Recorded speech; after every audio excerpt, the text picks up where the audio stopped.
Welcome. In this video I'm going to show you how you can create an overlaid histograms using Python and my stikpetP library.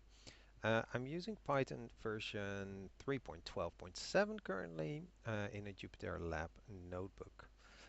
This video will focus on how to create this first diagram over here.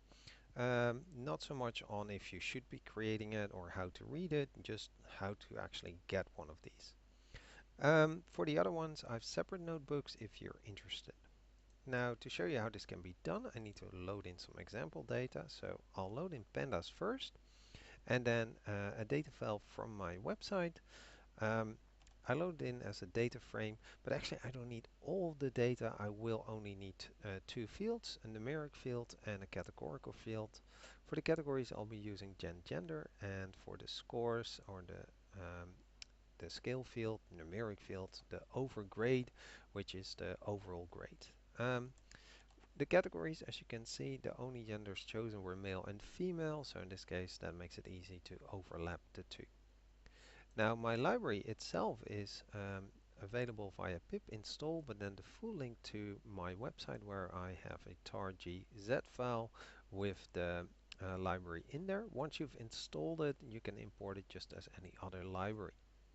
The function of interest will be vi histogram overlay, and it has quite a few parameters that you can use, but the first two are the only ones that are a must. The categorical field and the scale field. If the category field has more than two categories, it will actually simply use the first two it finds, unless you specify categories as a list, and then you can specify the two that you want to use. You can specify your own bins, or pass anything to any of the preset options from the hist function. Show the count or the relative counts. So the default is to simply show the count, and you can choose to show either densities or not. If you set it to auto, it will check if the bins have the same bin width. If so, it will be set to false, otherwise to true. You can write down the title you might want to show for the diagram, the X labels, the colors you want to use, and any other additional parameters you want to pass to hist. So basically there are four types of counts that you could be showing.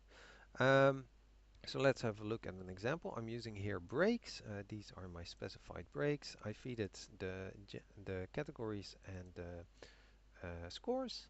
And my breaks, of course, and edge color is something from the hist function, and that gives us our first overlaid histogram. It used counts, as you can see, frequencies, because the bin widths were the same.